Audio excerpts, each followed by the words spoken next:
बिहारमध्ये 243 जागा होत्या आणि एकंदरीतच बीजेपीला 193 जागा मिळाल्यात. काँग्रेस 45 जागांवरती आहे. जेएसपी जनसुराज पक्षाला खातं सुद्धा उघडता आलं नाहीये आणि इतर जे त्यांना 5 जागा मिळाल्या. अत्यंत महत्त्वाचा मोठा विजय आहे. एनडीएला 193 जागा जे आहे ते भरघोस मतदान झालेलं आहे. बीजेपी 183 दिसतंय, म्हणजे एक हाती सत्ता बीजेपीची येताना दिसते.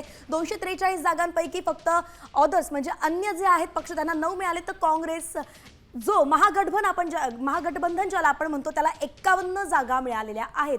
या ठिकाणी जे चित्र आपण महाराष्ट्राच्या विधानसभेत पाहिलं होतं अगदी तसंच दिसतंय.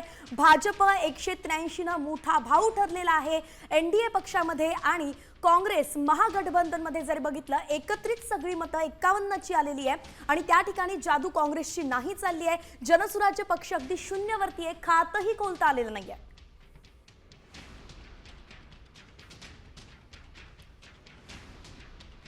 तर एकंदरीतच आपण पाहतो एनडीएची आघाडी पाहायला मिळते आणि त्यामध्ये भाजप जो आहे तो 183 वरती आहे. 183 चा जागा जादू या आकड्याला आपण म्हणू शकतो. वैष्णवी 101 जागा एनडीए मध्ये जेडीयू आणि भाजपने 101 जागा लढवल्या होत्या आणि भाजप पुढे येताना दिसते, मोठा भाऊ होताना दिसते. एनडीएला 183 प्लस जागा मिळताना दिसत. तर आरजेडी आणि काँग्रेस यांच्या महागठबंधनला चांगलं यश मिळालेलं दिसत नाहीये. काँग्रेस आता सुपडा साफ झालेला दिसतोय आपल्याला. आणि त्यात सुद्धा आपण जर बघितलं महत्त्वाचा मुद्दा म्हणजेच काँग्रेस अगदी 6 जागांवरती दिसतंय. महागठबंधन 51 जागांवर आघाडीवर आहे आणि या 51 जागांमध्ये जास्तीत जास्त जागा जर बघितल्या त्या आरजेडीच्या आहेत, काँग्रेसच्या नाहीयेत.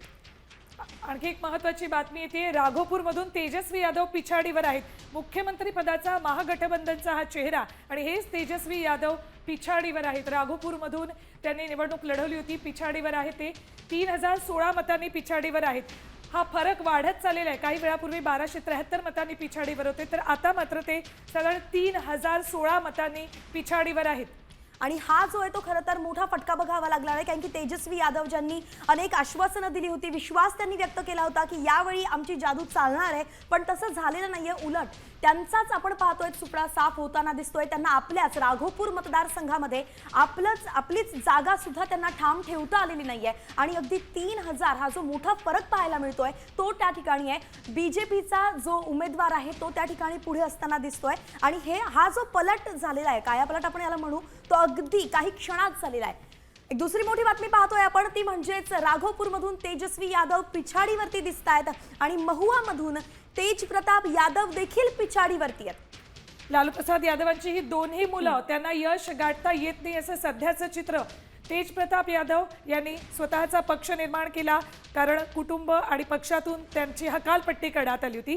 महुआमधून तेज प्रताप यादव पिछाडीवर, तर राघोपूरमधून तेजस्वी यादव जो महागठबंधनचा मुख्यमंत्री पदाचा चेहरा होता ते पिछाडीवर आहेत. उपमुख्यमंत्रीपदी असताना तेजस्वी यादव यांनी आपण मोठं काम बिहारी जनतेसाठी केलं असं सतत प्रचारादरम्यान सांगितलं होतं, मात्र ते काही जनतेला पटलं नाहीये आणि त्यामुळे ते पिछाडीवर असताना सध्या तरी दिसत आहेत. आणखी एक मोठी ब्रेकिंग येते आपल्यापर्यंत वैष्णवी. तर बिहारमध्ये आरजेडीची मोठी पिछाडी पाहायला मिळते. 75 वरून आरजेडीची थेट 35 जागांवरती घसरण झालेली आहे. पासवान यांच्या लोजपचा आरजेडीवरती हा प्रभाव पाहायला मिळतोय. 75 वरून आरजेडीची थेट जी आहे घसरण झालेली आहे. मोठी बातमी. खरं तर बिहारमध्ये आरजेडी हा पक्ष जो अतिशय त्यांनी विश्वास व्यक्त केलेला होता, मात्र ते कुठेच होताना दिसत नाहीये. त्यांना मोठ्या संख्येनं पिछाडीवरती जावं लागलेलं आहे. एलजेपी चिराग पासवानांचा एलजेपी यांच्यामुळे आरजेडीला मोठा फटका बसलेला आहे आणि तिकडे एनडीएला फायदा होताना दिसतोय. बिहारमध्ये आरजेडी 75 वरून थेट 35 जागांवर आलेली आहे. मोठी पिछेहाट आरजेडीची बिहारमध्ये, तर काँग्रेसला 2 आकडी संख्याही गाठता आलेली नाहीये. मात्र आरजेडीच्या पिछेहाटीला चिराग पासवानांचा एलजेपी हा एक मोठं कारण ठरलेला आहे.